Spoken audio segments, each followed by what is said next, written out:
Eu quero muito que você traga o não convertido para dentro da igreja. Isso é legítimo.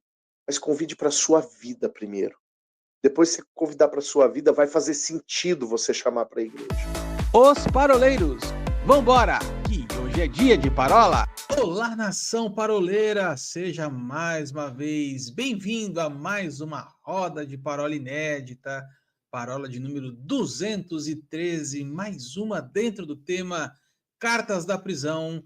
E nesta semana estamos aqui numa tabelinha de novo, no 1x1, no gol a gol, no toma lá da cá, São José dos Pinhais e Presidente Prudente, Decano e Oráculo aqui aproveitando enquanto Mente Brilhante não vem. E aí, Oráculo, bora parolar, querida? Aproveitando os nossos momentos de liberdade, né? Bora parolar, tá tudo certo aqui, graças a Deus. Presidente Prudente, uma bênção. Hoje choveu, hoje o tempo tá ameno aqui, tá gostoso. Mas nada que não nos impeça de fazer um belo de um batismo aqui no domingo na piscina, se Deus quiser. Ah, que beleza. Eu, inclusive, esse final de semana também vou estar fazendo batismo aqui na Vida Plena. Vão ser 150 pessoas batizadas nesse sábado. Uau, aleluia. O meu não é tanto assim, não. Louvado seja Deus. Tá tudo certo. O importante é ser fiel para aqueles que Deus coloca na nossa mão. Se são 10, Exato. se são 30, se são 50, não importa. A gente tem que ser fiel com aqueles que Deus coloca na nossa mão. Seu Oráculo, vamos dar início então aqui à nossa roda de parola 2D. A gente vai, nessa semana, 2D e D2, né? encerrar a carta de 2D e Uma roda D2. 2D e D2. Nós vamos aqui então encerrar a carta de Paulo aos Colossenses. Na semana passada a gente teve um bate-papo incrível com o pastor Marcos Amorim, aqui de São José dos Pinhais, e com o Mente Brilhante. E nós falamos a respeito de alguns assuntos que são muito bacanas. Aliás, se você está nos acompanhando agora e não assistiu a parola passada, eu quero incentivar você a fazer isso, porque está realmente um conteúdo muito incrível. Mas, Paulinho, o que foi legal dessa parola passada, da 212, é que a gente acabou meio que chegando ao final da parola, trazendo um tema aqui que eu acredito que vai acabar sendo o gancho para a gente iniciar esse capítulo 4, que nós deixamos a deixa lá do uns aos outros. Né? Então, no capítulo 3, nós vamos escutar ler, aliás, várias vezes o apóstolo Paulo orientando a igreja de Colossos a ter uma série de posturas a partir da sua nova identidade em Cristo, preocupando-se uns com os outros. Então, eles falam lá, perdoai uns aos outros, suportai uns aos outros, instruir uns aos outros, aconselhai uns aos outros. E dentro dessa dinâmica que a gente entende aqui, a gente vai chamar informalmente de relacionamentos horizontais. O apóstolo Paulo abre o capítulo 4 falando a respeito de oração a partir de santificação a partir da oração, mas também convenhamos que essa oração ela não para só na gente mesmo, ela se estende em direção ao outro. Então, como santificação é uma coisa que é um assunto que a gente gosta muito de conversar, até mesmo por conta do nosso berço wesleyano, eu acho que aqui é um bom ponto de partida, né, Paulinho? Eu acho que é bacana, Arthur. É um baita ponto de partida e é bacana a gente contextualizar a santificação aqui a partir do que Paulo está recomendando, né? A ordem de santificação, ela tem um padrão, né? Deus mesmo, ele estabelece esse padrão. Deus diz, sede santos como eu sou santo, né? Então, este como eu sou santo é uma deixa para que eu possa responder aquela fatídica pergunta, ora, o que é ser santo?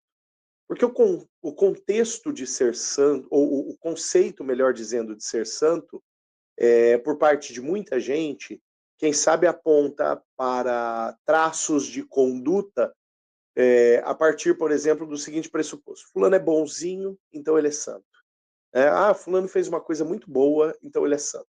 fulano fala bonito, então ele é santo, né? O conceito de santidade, ele é um pouco mais profundo, né? Ele vai um pouco além de algumas questões comportamentais ou de algumas ações, né? O conceito de santidade pressupõe um relacionamento tão íntimo com Deus, de forma que este relacionamento ele me faça transparecer Deus nos meus mais simples atos e nos meus mais profundos valores, né? Então, a santidade, ela pressupõe isso.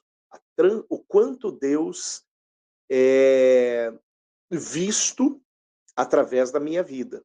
O quanto Deus é notado, é percebido através da minha vida. Isso pressupõe aquilo que eu falo, aquilo que eu faço e os valores, né, que movem o que eu falo e faço, né? Portanto, aquilo que eu penso. Então, em todas as dimensões da existência humana, a santificação deve estar presente. E por que a gente escolhe dizer que o apóstolo Paulo ele toca no capítulo 4 aqui, dentro da perspectiva da santificação, para motivar os relacionamentos interpessoais? Justamente porque ele propõe o início do relacionamento, ou dos relacionamentos, o início, o ponto de partida, ele propõe como sendo o relacionamento com Deus, né? A gente olha o versículo de número 2 do capítulo 4, e o apóstolo Paulo ele diz: perseverai na oração, vigiando com ações de graças, né? O verso 3 começa com um suplicando, mas ele abre este versículo de número 2 falando acerca do relacionamento com o Senhor, nessas duas dimensões. A dimensão da oração, que não é necessariamente uma lista de compras, não é pedir coisas. A oração é uma conduta de comunicação com o Senhor, é orar sem cessar, de 1 Tessalonicenses 5,17, né? É esta comunicação constante, frequente com Deus, na qual eu falo com Ele, na qual eu ouço Ele, na qual eu me submeto àquilo que Ele estabelecer, né? Então, essa comunicação frequente. E uma comunicação que pressuponha, inclusive, um coração agradecido, justamente pelo acesso frequente. Então, eu tenho acesso e desfruto deste acesso através desta conduta de oração que não para, o orai sem cessar. Ou este início do versículo do perseverai na oração, que no fundo quer dizer a mesma coisa, né, do 1 Tessalonicenses 5,17, a ideia de orar perseverantemente, de permanecer em oração, de estar em oração o tempo todo. Alguns, quem sabe, mais antigos poderiam dizer em espírito de oração, né? Ou seja, essa condição na qual eu ouço, falo, na qual eu estou atento àquilo que Deus está falando. E por causa disso, por causa deste acesso que eu tenho ao Senhor, desta bênção que eu tenho de poder ouvir uma direção da parte de Deus, de poder confessar a Ele o meu pecado em tempo real, de poder pedir uma direção para Ele, de poder colocar uma dificuldade pela qual eu estou vendo que eu estou passando aos pés do Senhor. Por conta de tudo isso, a conduta de ação de graças proposta também no versículo de número 2. Esta conexão tão próxima com Deus que me faz transparecer Deus o tempo todo. Quem sabe isso seja um ponto de partida de santificação. E aí, a partir da santificação, vêm as relações interpessoais, né? Por que nós existimos? Nós existimos por um propósito. Nós já falamos acerca disso dezenas de vezes. Nós existimos e há propósitos para nós existirmos. E se nós pensarmos naquilo que o Senhor faz na nossa vida, e já falamos também disso dezenas de vezes, o que Deus faz em nós, Deus não faz apenas por causa de nós, mas porque há todo um contexto ao nosso redor, no qual o Senhor quer trabalhar, e boa parte deste trabalhar de Deus, Deus conta conosco como ferramenta de transformação, de pregação do Evangelho, de exercício de ministério sobre a vida de outras pessoas e por aí afora, né? Então, a partir de um processo de santificação, contato com Deus, vida de oração, conduta de louvor e ação de graças. Isso me faz transparecer ao Senhor, e aí as pessoas que estão ao meu redor vão ser edificadas através da minha vida. Então o apóstolo Paulo fala, suplicai ao mesmo tempo por nós. Paulo ele diz, ore por mim, ore pela igreja. Paulo aqui ele representa uma instituição, ele representa uma organização, né? Ele representa um movimento apostólico. Mas se nós olharmos em seguida, ele vai dizer assim para os colossenses, portai-vos com sabedoria para os que são de fora. Então, para a igreja e para além da igreja, para quem está lá fora, para quem ainda não é. O John MacArthur, ele tem uma frase que eu amo, eu já usei essa frase algumas vezes, conversando com a minha igreja aqui em Presidente Prudente. Ele diz assim, a igreja é a única instituição que existe por causa de quem ainda não entrou nela. Né? Eu acho que Paulo ele tinha essa mesma visão. Né? O Paulo ele fala assim, se santifiquem. Ele fala para os crentes de Colossos, se santifiquem, orem pela igreja, orem pelos de casa, mas sejam bênção para os de fora. Né? Sejam uma bênção para os de fora. Então isso daqui para mim tá muito bacana, esse processo de uma santificação que é contagiante. E por ser contagiante, pressupõe o crescimento do reino, né? Pressupõe a expansão do reino. E essa teologia toda, Arthur, só para fechar, que eu acabei de traçar aqui, ela parece não ser a única incidência dela aqui em Colossenses capítulo 4. Porque se a gente for a carta aos Efésios, também no capítulo 4, a dinâmica teológica, a sistemática teológica, ela vai ser basicamente a mesma. Do apóstolo Paulo falar que a uns o Senhor levantou como apóstolos, a outros como profetas, a outros como evangelistas, a outros como pastores e mestres, para a edificação do corpo de Cristo, primeiro a igreja, e para o crescimento do corpo de Cristo. Primeira edificação do corpo, depois o crescimento do corpo, né? Dentro e fora. Edificação do corpo, crescimento do corpo. Edificação é dentro, crescimento acontece através da obra evangelística. Ou seja, a teologia se repete. Né? Então, se nós tivermos uma ideia sistemática daquilo que Paulo está pressupondo para os crentes de Colossos, parece haver outros precedentes teológicos dentro das próprias cartas de Paulo que vão dar para nós esta fundamentação de que a santificação ela é uma responsabilidade individual, mas que a minha santificação ela tem por objetivo abençoar a igreja, abençoar o corpo, mas também abençoar os que ainda não são igreja. Eu acho bacana isso que você está falando e me veio assim no coração. É até importante a gente contextualizar um pouco até o centro dessas cartas, né? Muitas vezes os cristãos eles usam as cartas de Paulo às igrejas para extrair regras ou extrair leis para serem aplicadas para aqueles que estão fora da igreja. E a gente sabe que esses textos são textos voltados especificamente para os crentes e não uma carta de condenação ao mundo, né? E eu acho bacana porque o apóstolo Paulo ele concentra praticamente 3 capítulos. A gente sabe que as cartas de Paulo em nenhum momento tinham capítulos nem versículos, né? Isso aqui é uma questão didática que é implantada depois, mas vamos supor que ele passe aqui 3/4 da sua carta falando para os de dentro como eles deveriam se portar a partir daquilo que eles professam com a boca. Ou seja, todos vocês estão declarando que creem em Jesus, que servem a Jesus. Então, essa carta aqui eu estou passando para vocês para orientar como é que a vida de vocês deve ser reflexo e deve ser coerente com aquilo que vocês professam, com aquilo que vocês dizem. E aqui no capítulo 4, no comecinho, que é o que você destacou, né? Ele traz pela primeira vez uma preocupação com aqueles que não estão dentro da igreja.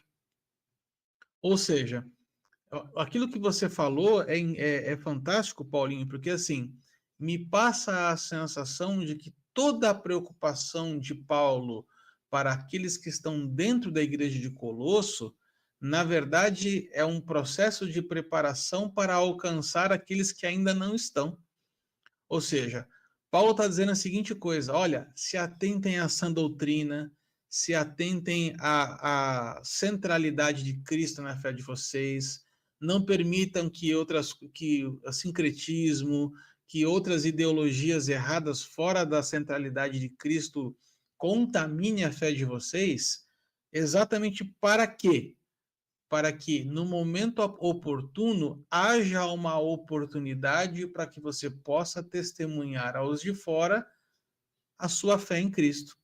E eu vejo aqui um paralelo, Paulinho, quando ele fala a respeito de abrir uma porta e também sobre aproveitar as oportunidades para que poder falar de Cristo, testemunhar de Cristo, ou seja, no fundo, a atenção de Paulo final desta carta é a seguinte coisa, gente, se preparem, porque em algum momento vai acontecer uma oportunidade para que você fale de Jesus. E aí eu gosto muito de uma frase, eu não vou lembrar de quem que é, talvez você se recorde, eu acho que é Agostinho, é Lutero, um desses dois, ele fala assim: pregue a Cristo e, se for necessário, use palavras, né? Tomás de Aquino. Tomás de Aquino, isso. Então, pregue a Cristo, se for necessário, use palavras. É o que o apóstolo Paulo está dizendo aqui, olha, que a sua vida seja um testemunho vivo, que a forma como você olha as coisas do alto, a forma como você se comporta, a forma como você se identifica, a forma como você ora, a forma como você fala. Por isso que ele fala, olha, só que a sua palavra seja temperada com sal. E não é simplesmente para você ficar bonito na foto. É para que você consiga alcançar os de fora com uma palavra extremamente equilibrada e temperada. Ou seja, a função do sal aqui não é esterilizar o mundo exterior, mas é o contrário disso, é dar sabor. O sal, ele tem um dos principais usos do sal, é realçar o sabor das coisas. Então, que a sua palavra seja temperada com sal, é para falar a seguinte coisa: olha, desperta nas pessoas apetite, desperta nas pessoas sede pela presença de Deus, que a tua palavra seja de uma forma tão contagiante que as pessoas anseiem pela presença de Cristo, que elas anseiem pela presença de Deus. E eu acho que com isso aqui, Paulinho, se você me permite, eu vejo aqui uma expressão muito clara a respeito do coração do apóstolo Paulo. Porque senão a gente pode ter a sensação de que a única preocupação de Paulo aqui com as igrejas é de ensinar princípios e valores. Não, ele está preocupado com aqueles que ainda vão ser alcançados. Ele está preocupado com aqueles que ainda não conhecem a palavra, então está, conforme a conversa que a gente estava tendo em off, né? Paulo aqui está preparando homens e mulheres para influenciarem um mundo, para influenciarem uma geração.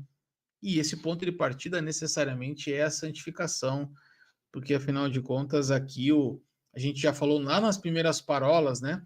Que o sentido original da palavra santo é separado, mas não é separado de, mas é separado para. E aqui tem uma grande diferença da interpretação, muitas vezes, das pessoas que acham que ser santo é estar isolado, né, para que não se contamine. Não, pelo contrário. Ser santo é estar no meio, dando sabor, dando cor, dando valor para um mundo que está caído, né? É estar no meio e não contaminar-se, né? Agora, olha só, me parece, Arthur, se a gente olhar o começo, né, lembrar o que nós comentamos tanto quando a gente estava conversando sobre Colossenses 1, Colossenses 1, vocês se lembram, começa com a seguinte afirmação: olha, sempre dou graças a Deus quando me lembro da fé de vocês, né? Paulo está falando, cara, vocês são crentes da prateleira de cima, né? Vocês são gente de primeira. E a gente sabe que a igreja de Colossos ela estava numa condição geográfica privilegiada, né? De um ponto de passagem, entrada da Macedônia ali, um ponto de passagem importantíssimo, por onde o evangelho correu, né? E avançou muito a partir desta igreja, né? Então, a essência evangelística fomentada por Paulo e aparentemente vivenciada pela igreja de Colossos, ela é a essência do próprio cristianismo, né? A essência do próprio cristianismo. Acho que aqui o que Paulo está fazendo é aquilo que nós sempre falamos quando o assunto em mesa é o discipulado. Discipulado, ele pressupõe uma questão ou uma metodologia, melhor dizendo, que me parece ser padrão até mesmo dentro do ministério de Jesus, que é a metodologia da repetição. Repetição, né? E eu digo que até dentro do ministério de Jesus, porque Jesus encontrou nas suas parábolas diversas formas de falar a mesma coisa a partir de metáforas diferentes, diversas formas de contar a mesma história a partir de gravuras diferentes, né? O discipulado, ele pressupõe muito disso. O discipulado pressupõe a repetição. Hoje eu estava conversando com pessoas que vão ser batizadas agora no fim de semana aqui da igreja, e eu estava tendo o último encontro com eles, né? Geralmente, durante o período de preparo, alguma das aulas durante o período de preparo eu compartilho com eles. E para esta turma em específico eu não tinha tido nenhum encontro. Então eu marquei um encontro temporão antes do dia do batismo. E tivemos um momento muito gostoso, um momento muito bacana. Só que eu falei para eles aquilo que eles estão ouvindo há 6 meses, né? Saiu de uma outra boca, saiu da boca do pastor dessa vez, né? Mas eu falei com eles aquilo que eles estão ouvindo há 6 meses, desde quando começou o processo de preparação deles para se tornarem membros da igreja, para batizar. E eu disse para eles, quando nós sentamos para conversar, falei, gente, a conversa que nós vamos ter hoje, ela é baseada exatamente naquilo que vocês já aprenderam e já estão, quem sabe, carecas de saber, né? Só que nós vamos conversar mais uma vez sobre este assunto, porque assim funciona o discipulado. Paulo aqui ele está fazendo exatamente isso. Ele está falando com uma comunidade sábia na perspectiva do crescimento a partir do evangelismo. Ele está falando acerca da base daquilo que é o comportamento do evangelista, do cristão evangelista, né? Não o evangelista função, mas o evangelista como um desdobramento da vida cristã. Dizendo algo que para eles já era muito natural. Escuta, vocês têm que ter um caráter irrepreensível por causa daqueles que ele identifica aqui como ímpio, né? Sabedoria por causa do que ainda não faz parte do corpo, né? Essa perspectiva. E até dentro desse caráter de repetição, né, o formato de ensino de Jesus, existe até um exemplo clássico que a gente pode deixar aqui para quem nos acompanha, que é o trio, né, a trinca ou a tríade de parábolas que eu carinhosamente chamo de parábolas dos achados e perdidos, que é a ovelha, o dracma e o filho. Então são 3 parábolas sequenciais que usam a mesma estrutura, né? Algo que se perdeu, que foi procurado com diligência e depois foi encontrado, e a celebração sobre isso. Mas são três histórias distintas para 3 públicos diferentes que estavam assistindo Jesus.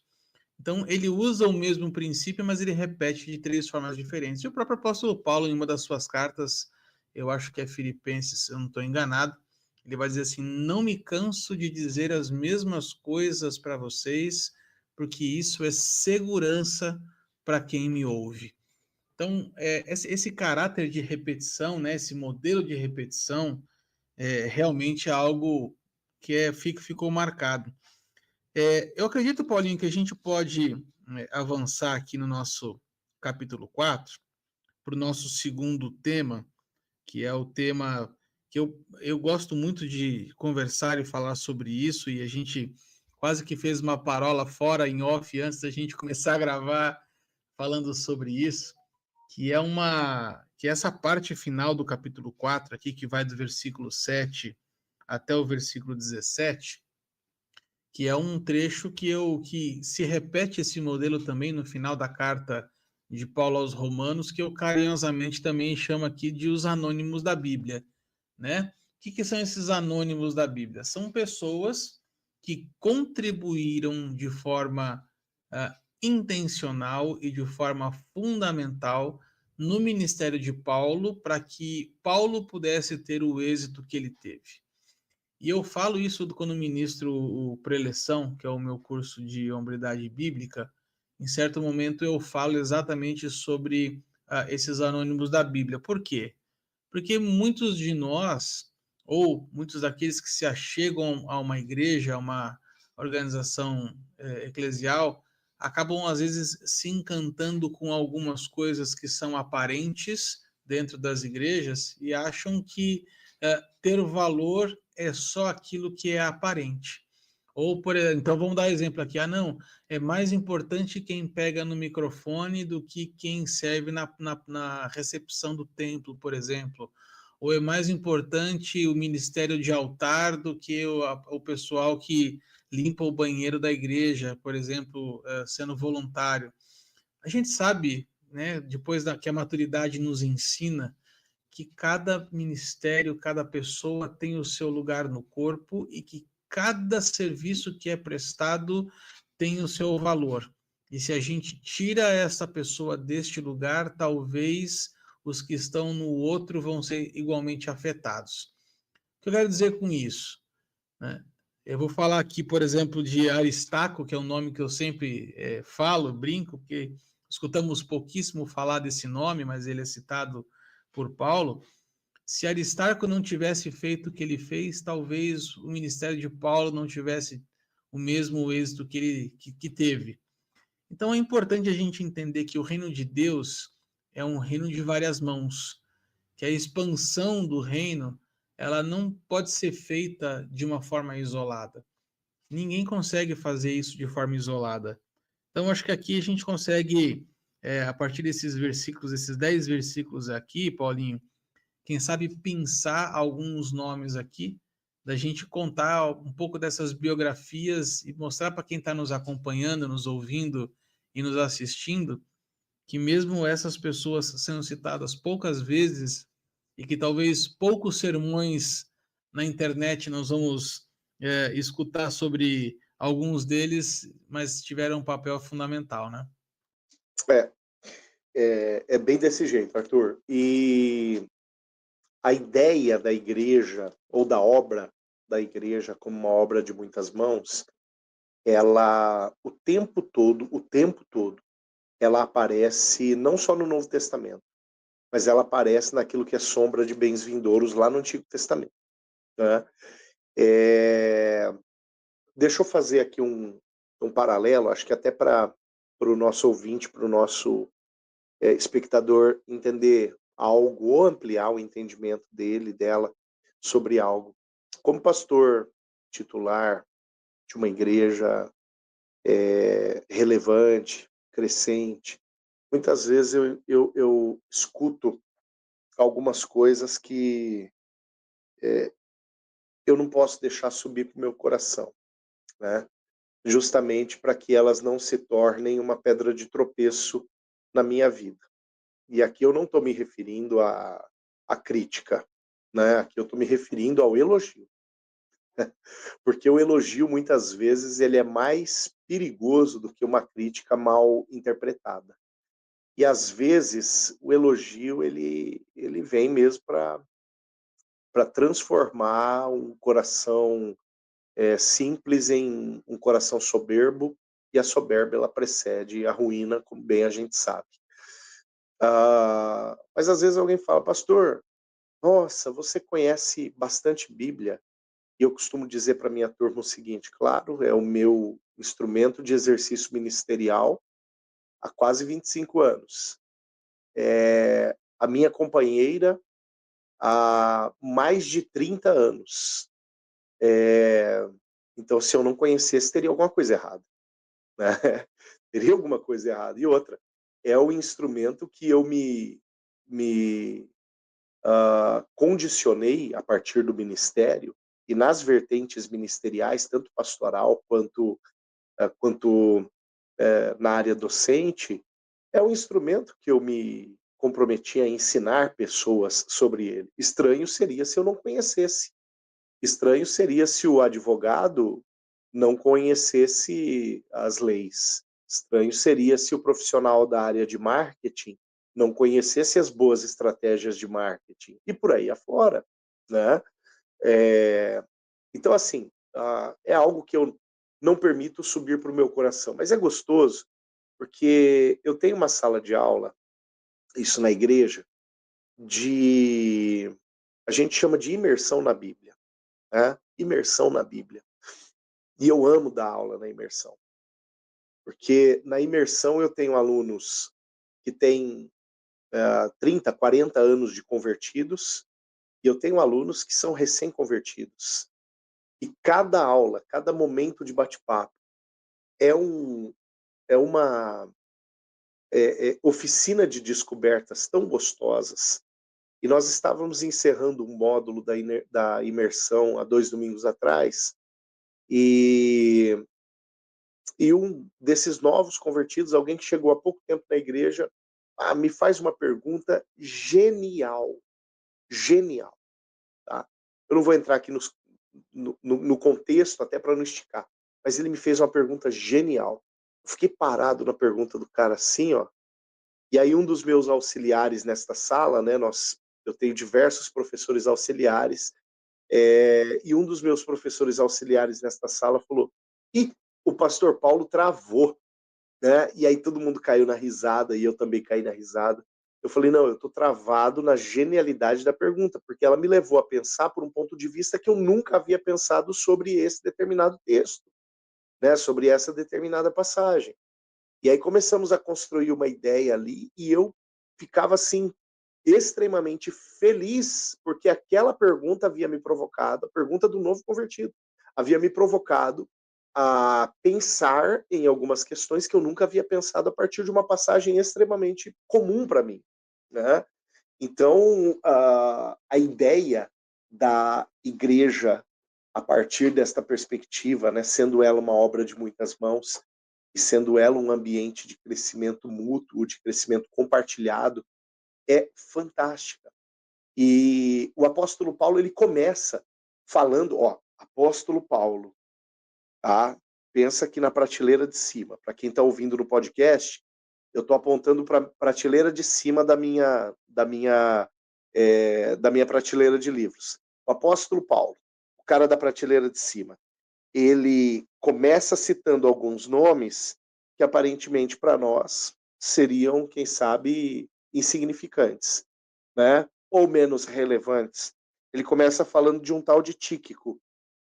Só que olha o que ele fala do Tíquico: irmão amado, fiel ministro e conservo no Senhor.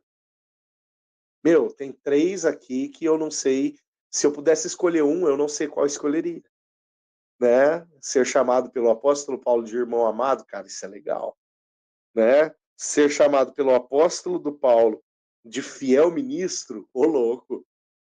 Ou ser chamado pelo apóstolo Paulo de cara do mesmo time, meu conservo, o cara que serve junto comigo, do meu lado.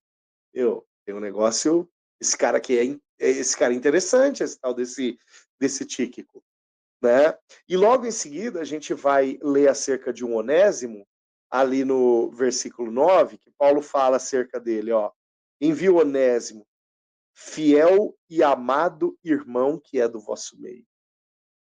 Fiel e amado irmão. Ou seja, fiel irmão e amado irmão. Tem mais 2 atributos aqui que também entram nessa lista de difíceis de escolher qual seria o melhor de todos. E por que Paulo, que eu comecei falando acerca disso, né, de aprender com aqueles que nós classificamos, ou que pessoas classificam como menores, como menos experientes, porque cada peça tem a sua relevância no corpo de Cristo. Domingo, Arthur, falando sobre isso, tá? Sobre a obra de muitas mãos, foi um dos tópicos que eu preguei no domingo.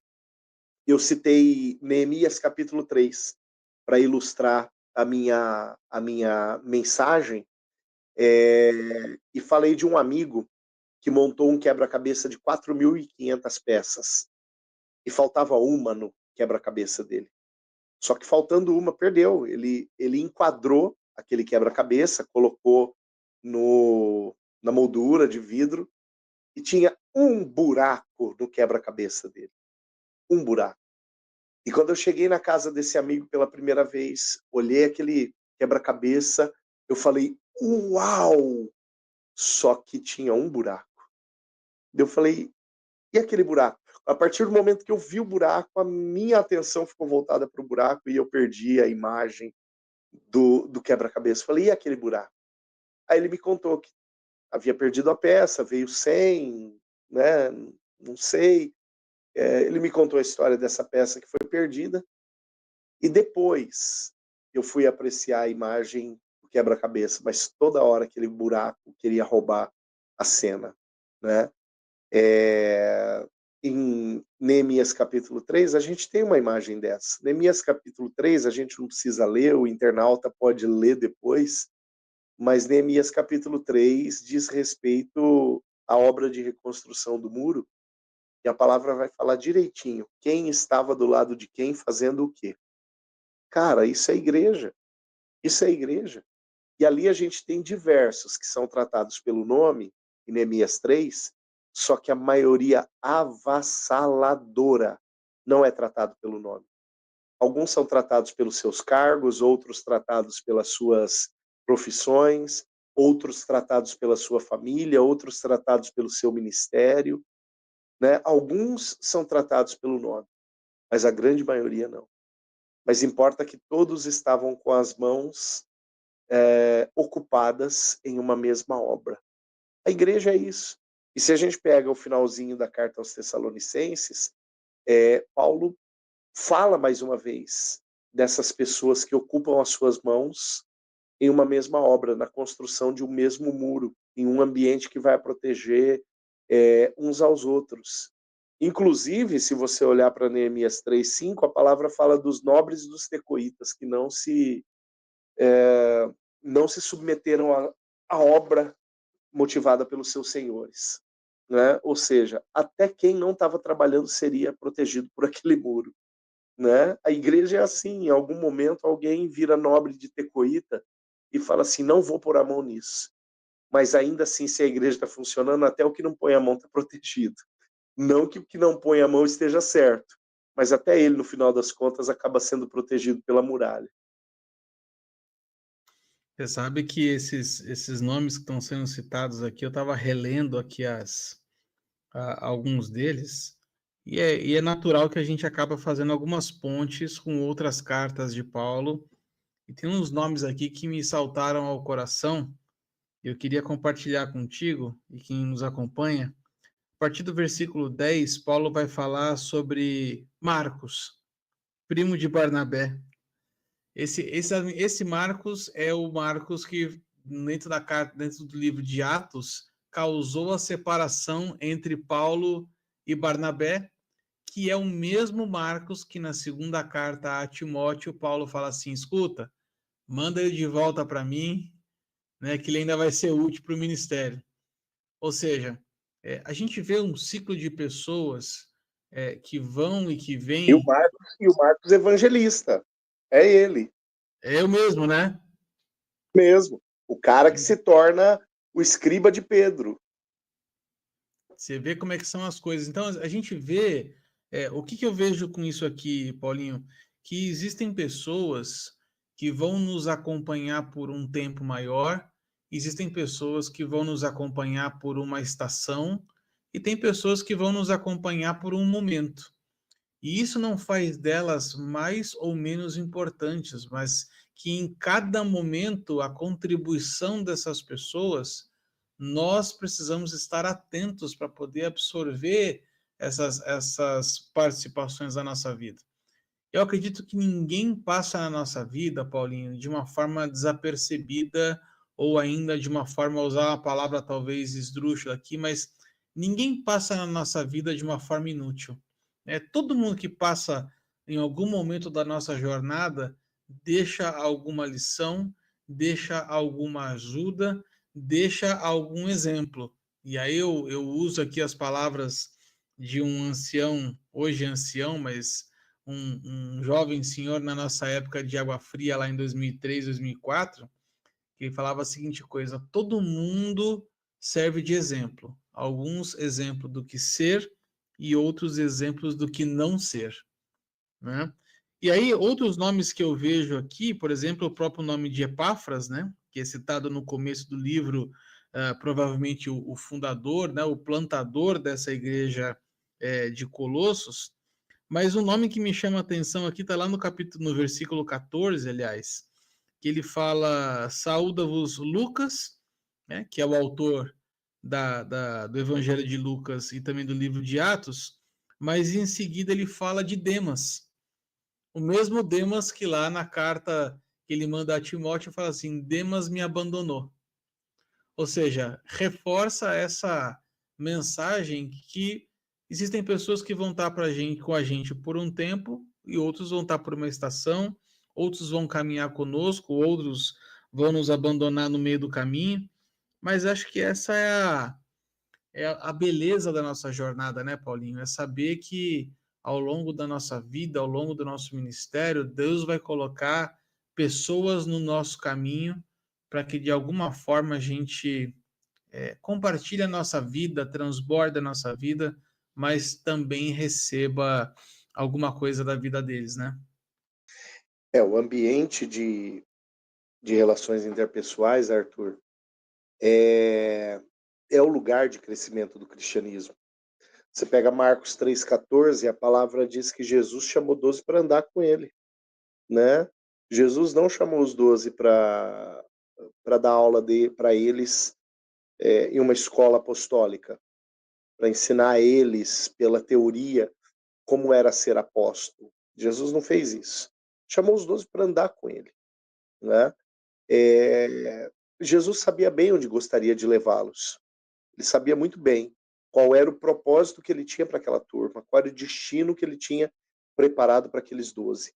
Se inicialmente, eu costumo dizer isso, se Jesus inicialmente, de cara, ele contasse para os 12 qual era o projeto, qual era o plano de ação, muito provavelmente o Pedro não largava o barco, muito provavelmente o André não saía do barco, o João, né, o Tiago, esses caras, o Lucas, o Mateus, né, que é o Levi, não deixava a coletoria, esses caras iam continuar muito bem vivendo a vida deles, ao invés de caçar sarna para se coçar, sabendo que Jesus os enviaria para serem perseguidos, maltratados, odiados, né? Mas o que Jesus faz? Primeiro convida os caras para a vida dele, né? Eu tenho dito isso e fechei um treinamento de líderes na semana passada, retrasada, na verdade, falando com os meus líderes acerca disso. Falei, nós temos o péssimo hábito, muitas vezes, de convidar pessoas para a igreja. Não que convidar pessoas para a igreja seja ruim, mas nós temos o péssimo hábito de convidar pessoas para a igreja sem a essência, sem convidarmos essas pessoas para as nossas vidas, né? Não adianta nada você convidar alguém para um culto se você não se comprometer a dar uma continuidade neste processo de crescimento de discipulado na vida dessa pessoa. Porque o culto pode proporcionar uma conversão legítima, mas isso não livra esta pessoa de um necessário discipulado, né? Não adianta nada você mostrar o caminho da igreja se você não estiver disposto a desenvolver uma caminhada de discipulado ao lado de alguém, né? De repente essa pessoa ela vai sustentar-se na fé porque outras pessoas acabaram fazendo aquilo que muitos não fizeram. Convidaram, trouxeram para dentro da igreja, mas não deram um processo de continuidade, né? E eu tenho muito motivado o meu pessoal aqui em Presidente Prudente, principalmente os meus líderes, debaixo dessa realidade. Convide pessoas para a sua vida e depois convide pessoas para a igreja. Eu quero muito que você traga o não convertido para dentro da igreja. Isso é legítimo. mas convide para a sua vida primeiro. Depois que você convidar para a sua vida, vai fazer sentido você chamar para a igreja. Porque ao ver a sua vida, as pessoas vão falar, uau, ele vence, ele tem os mesmos problemas que eu tenho, ele tem as mesmas dificuldades, ele passa pelas mesmas demandas, ele vence todas elas porque ele tem algo que eu ainda não tenho. E aí logo isso vai se relacionar com a igreja, como os discípulos relacionando a vida de oração de Jesus com o que Jesus fluía durante o dia. Ao ponto dos discípulos em Lucas 11 virarem para ele e dizer assim, ensina-nos a orar. Né? Jesus não propõe para eles, a aula de hoje vai ser oração. É os discípulos que associam o que Jesus transbordava durante o dia com a vida de oração de Jesus. E conforme o Evangelho, a palavra vai dizer que todas as noites Jesus ia para o monte chamado das Oliveiras, ele se retirava para orar. Né? E aí a turma via, Jesus sumia do quarto de noite. Cadê esse cara? Subiu o monte. Chegava de dia, o morto que ele tocava levantava. O cego que ele cuspia no chão, fazia um barro, passava no olho, enxergava. O surdo ouvia, né? O coxo levantava. E aí o demônio corria. A turma falou, uau, aquela conduta de oração da noite está gerando esse ministro do dia. Então os discípulos, por uma conclusão quase que óbvia, viram e falam para Jesus, ensina a fórmula para nós. A gente está vendo que você ora, a gente quer orar do mesmo jeito que você ora. Que palavras que você usa para que a gente possa fazer o que você faz, para que a gente possa viver o que você vive. Agora, como que eles viram isso? Obedecendo aquele convite. Vem participar da minha vida, né, de Marcos 3,14. Vem caminhar comigo, vem ver como que é andar comigo, vem ver o que eu faço, vem ver o que eu vivo, vem ver de que maneira eu me relaciono com Deus. E a partir desta perspectiva do relacionamento com Jesus, as pessoas então encontravam acesso, né, os discípulos encontravam acesso de relacionamento com Deus. A caminhada para com a igreja é a mesma coisa. Você levar pessoas para Jesus é a mesma coisa. Chama pessoas para se relacionar com você.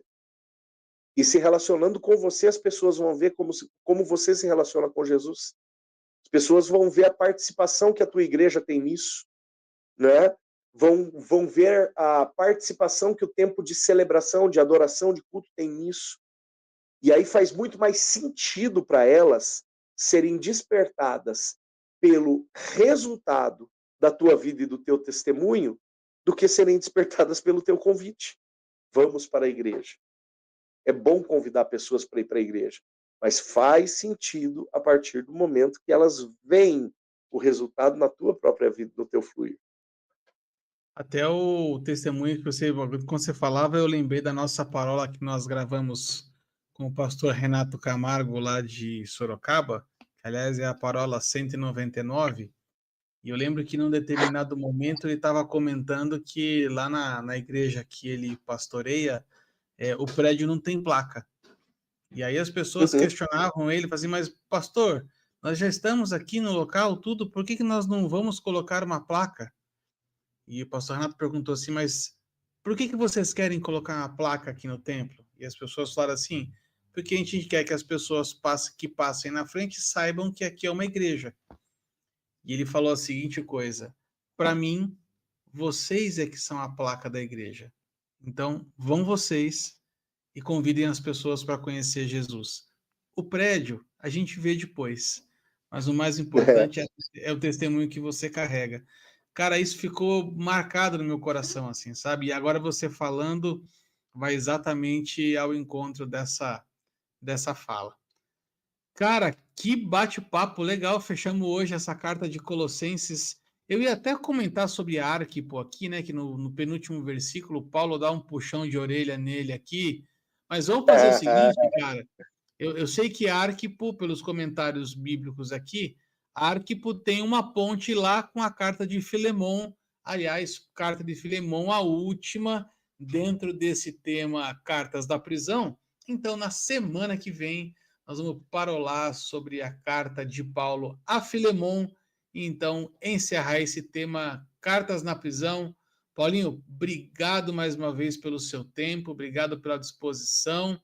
Seguimos aqui firmes e fortes no propósito de levar a palavra de Deus E mais uma vez, vamos encerrar aqui esse ano de 2024 com muito pique, com muita força, se Deus quiser. E para você que está aí nos ouvindo e nos assistindo, você já sabe, os Paroleiros estão no YouTube. Aliás, já se inscreve aqui no canal. A gente tem visto aqui pelas estatísticas que a maioria das pessoas que nos assistem, Paulinho, não se inscrevem no nosso canal. Então fica aqui o desafio para você se inscrever no canal. Nós alcançamos na semana passada 500 inscrições no nosso canal. É um marco, estamos felizes da vida, mas pode aumentar, pode ser mais, e isso depende só de você. Seja generoso, compartilhe esse conteúdo com quem você ama. Então, escute a gente também nas principais plataformas de podcast da internet, no Spotify, no Deezer, na Amazon Music, no Apple Podcasts. Escolha aquela que é melhor para você e a gente se vê semana que vem, se Deus quiser. Grande abraço. Tchau, Paulinho. Até mais. Até.